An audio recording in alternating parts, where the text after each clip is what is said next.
akikbe soha, de soha nem csalódom. Belátom, barátom, nem lesz már sok.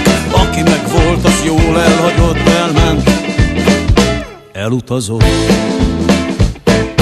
Persze van még a sarki fűszeres lány, aki azzal hívja észszeres. Nem pont úgy értem, ahogy a nő, de kevés lett már a szerethető. Férfi meg nő.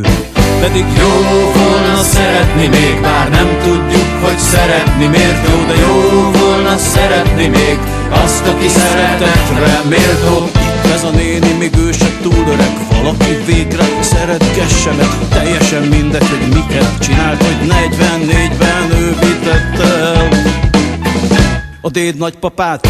De azért jó volna szeretni még, bár nem tudjuk, hogy szeretni miért jó. De jó volna szeretni még azt, aki szeretetre méltó. Jó volna szeretni még, bár nem tudjuk, hogy szeretni miért jó. De jó volna szeretni még azt, aki szeretetre méltó.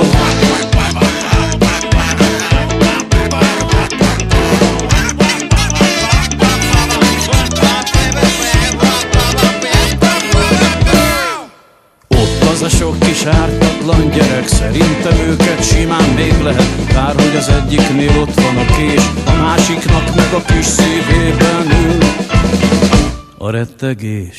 Pedig jó volna szeretni még, bár nem tudjuk, hogy szeretni miért jó. De jó volna szeretni még azt, aki szeretetre méltó. Jó volna szeretni még, bár nem tudjuk, hogy szeretni miért jó. De